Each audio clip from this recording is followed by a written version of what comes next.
OAS, 3 lettres, qui sonnent presque comme un slogan et qui redonnent de l'espoir aux partisans de l'Algérie française.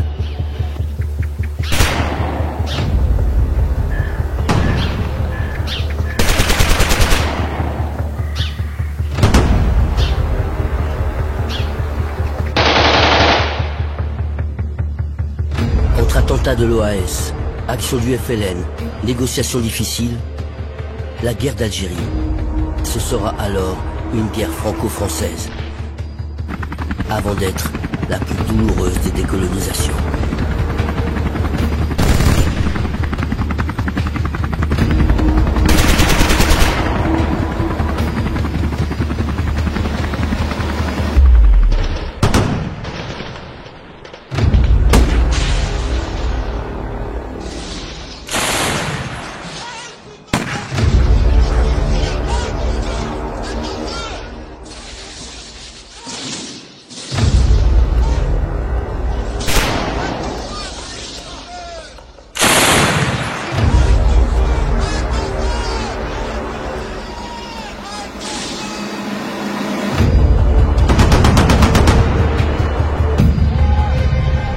La nouvelle organisation signe ses attentats avec le slogan « L'OAS frappe où elle veut, quand elle veut, comme elle veut ».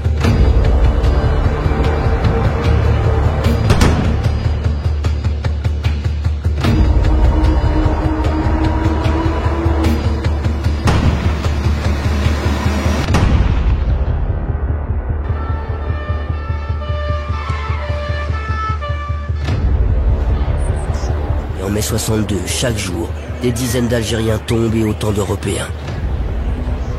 Les populations se séparent. Chacun se barricade, se protège comme il peut.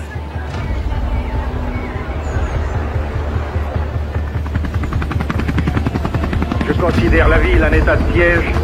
Tout rassemblement de plus de 3 personnes est interdit. C'est tout.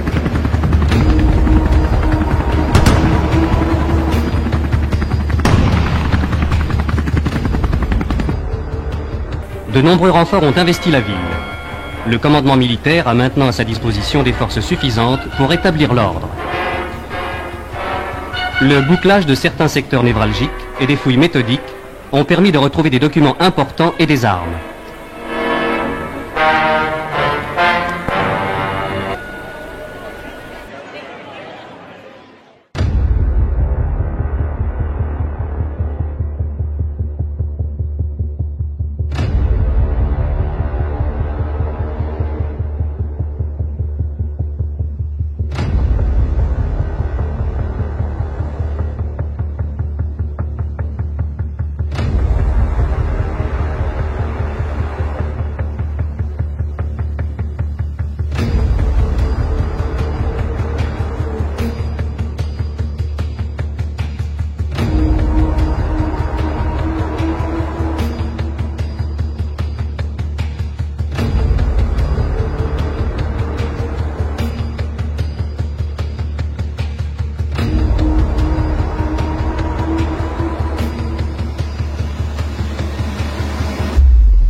Les arrestations des chefs de l'OAS en mars 62, le général Jouot et en avril le général Salan ne stoppent pas le déchaînement de la violence.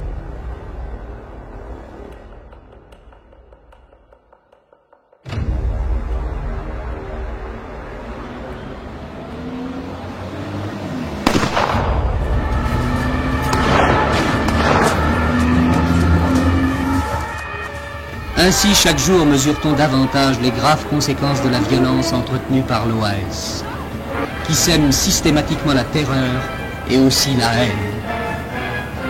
Jusqu'ici, les musulmans n'ont pas répondu, mais ils désertent les hôpitaux habituels. Le FLN a installé ses propres hôpitaux, où les blessés musulmans viennent chercher les soins des médecins musulmans et, dit-on aussi, de médecins européens. Le fossé, on le voit, n'est peut-être pas si définitif.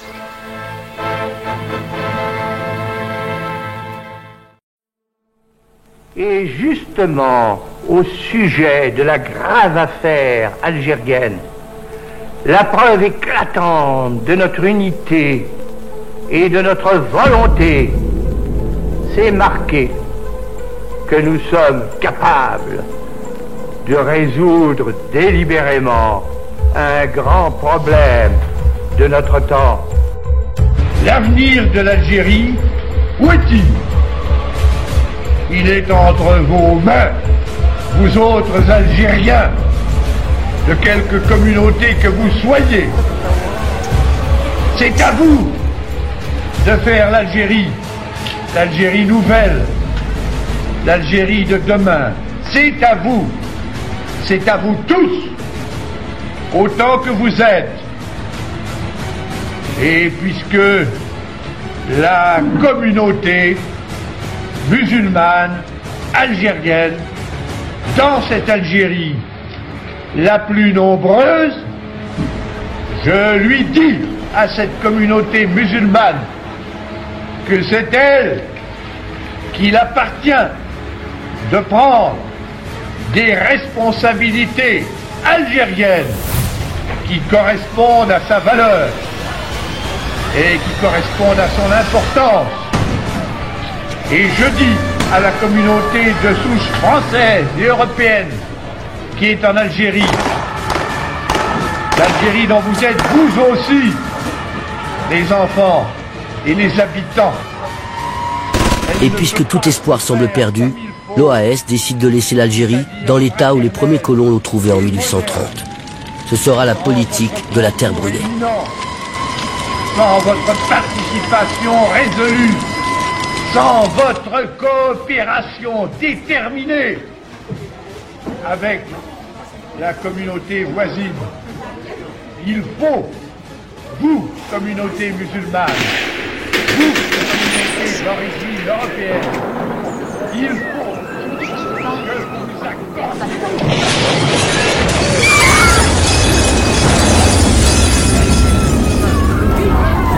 Ce noble, ce grand pays qui est le vôtre, vous avez à le faire révéler à l'univers. Et vous avez à le développer pour tous les enfants, à commencer par les plus malheureux.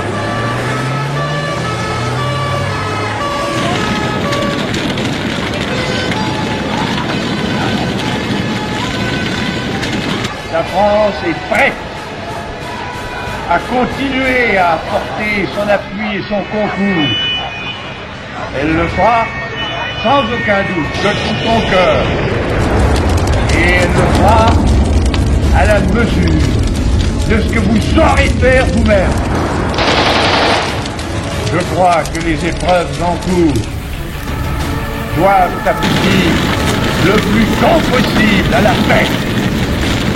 Je crois qu'à partir de cette paix, la réconciliation et la coopération de tous doit se faire sur cette terre.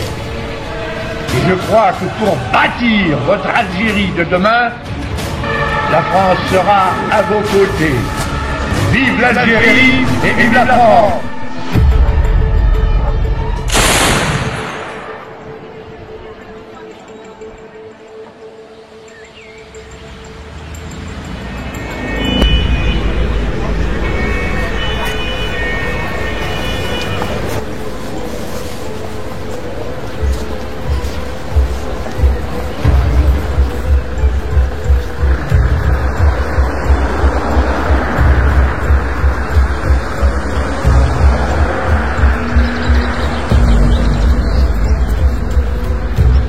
Dans les villages, sur les routes, durant cette période transitoire de mars à juillet, les enlèvements et les assassinats de pieds noirs se multiplient.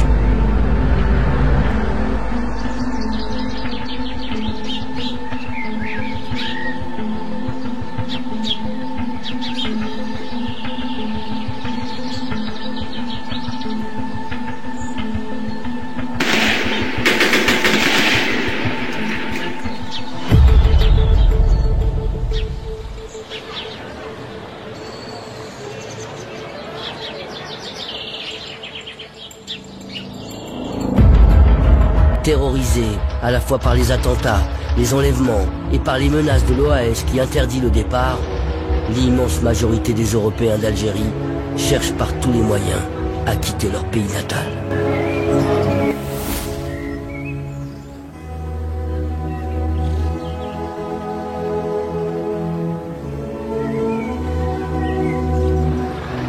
Il y a eu officiellement 3018 Européens d'Algérie enlevés entre le 19 mars et la fin 62. Un petit nombre seulement seront retrouvés.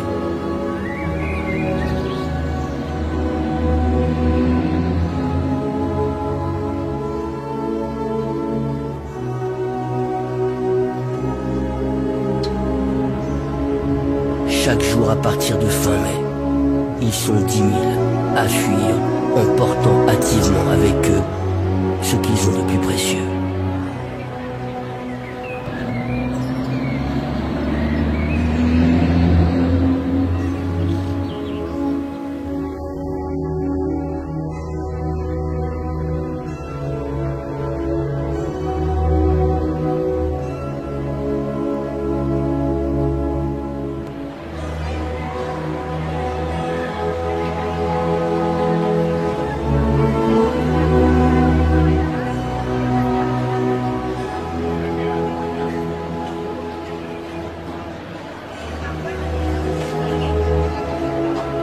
Dans un immense désordre, l'Algérie se vide de sa population européenne et l'embarquement des pieds noirs prend des allures de sauve qui peut.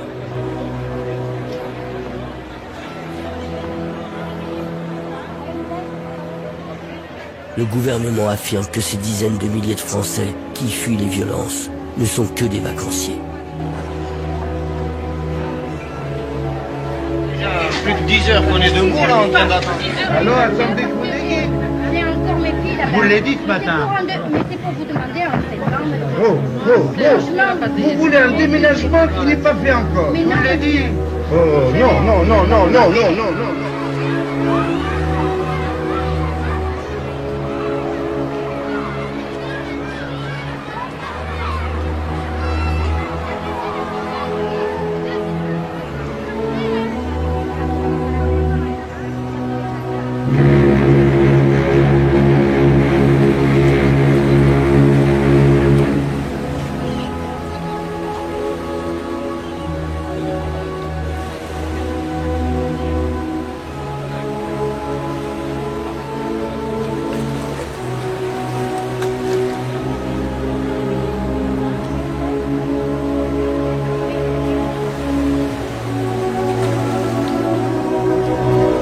De Gaulle demande qu'on disperse ces pieds noirs dans l'ensemble du territoire, ou qu'on les envoie en Nouvelle-Calédonie ou en Guyane.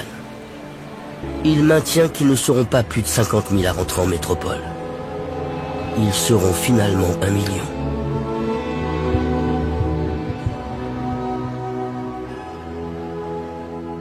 C'est impossible de retourner. C'est ça. C'est impossible.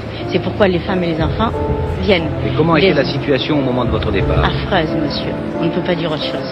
C'est terrible. Vous avez des parents en France? J'ai toute ma famille.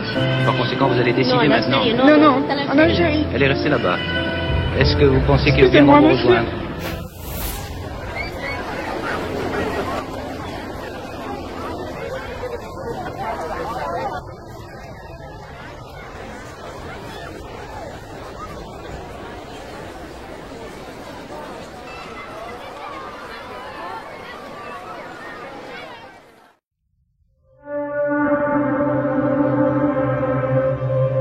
D'autres populations n'ont même pas la possibilité de fuir.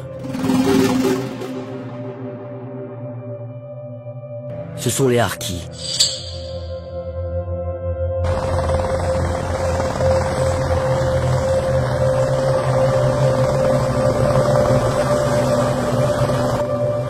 Ces musulmans qui, au risque de leur vie, ont choisi la France.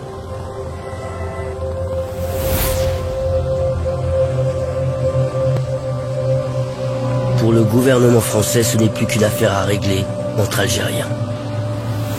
Une implacable mécanique d'État va rendre alors possible l'abandon des Harkis à un terrible sort.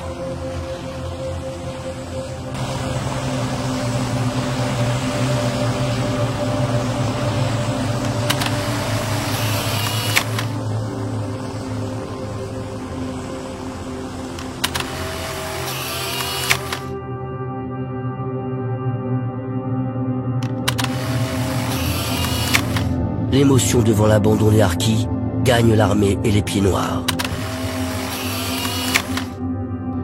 Des filières clandestines s'organisent pour leur rapatriement en métropole.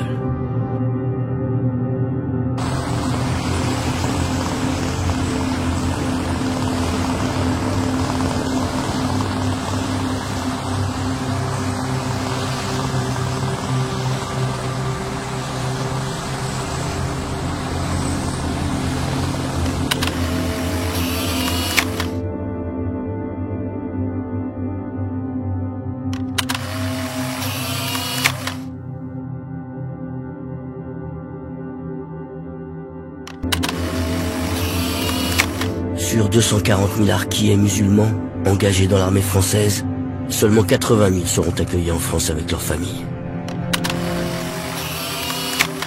On estime entre 35 000 et 75 000 le nombre de Harkis assassinés après les accords d'Évian.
Le 5 juillet 1962, l'Algérie devient indépendante.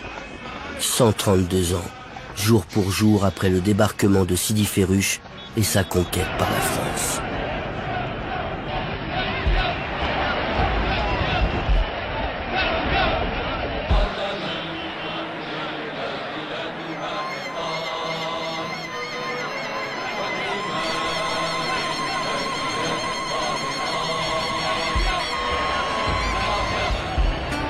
L'absence d'ordre venant de l'armée française fait que ce jour-là, plusieurs centaines de pieds noirs et de musulmans pro-français seront assassinés. Le pouvoir gaulliste se défendra en prétextant ne pas vouloir remettre un doigt dans l'engrenage de la guerre.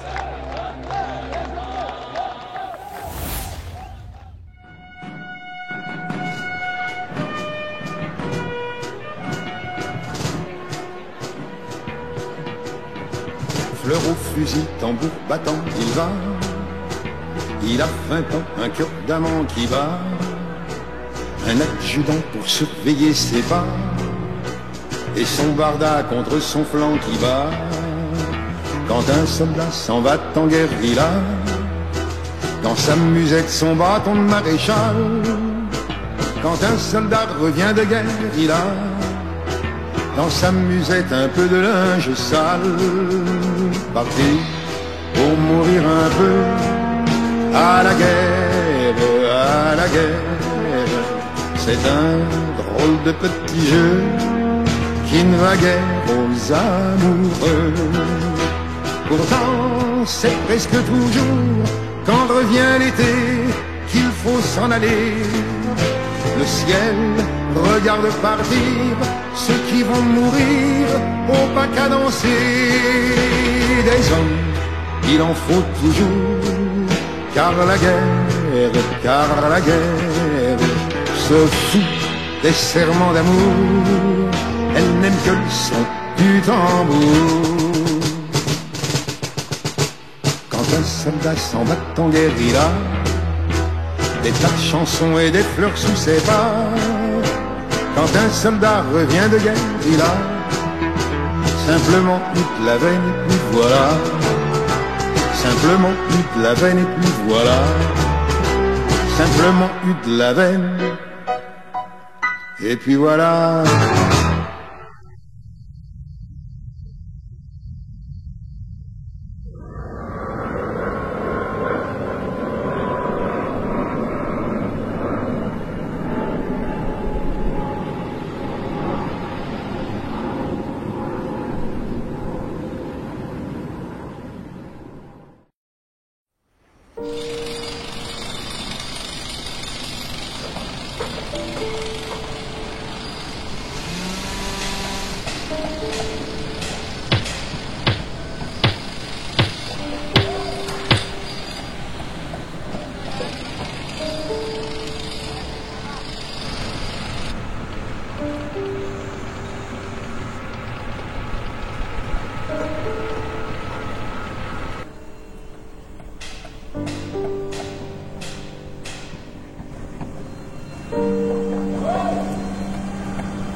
Où étiez-vous en 62? Nous débarquions de grands bateaux. Vous n'étiez pas là pour nous recevoir, et même pas là pour nous donner à boire. Où étiez-vous en 62? Nous qui fuyions notre pays, nous n'avions pas le choix, sinon de mourir, en emportant que nos souvenirs. On n'oubliera pas, on n'oubliera pas, on n'oubliera jamais. Nous les pieds noirs, nous les harkis, nous Français d'Algérie.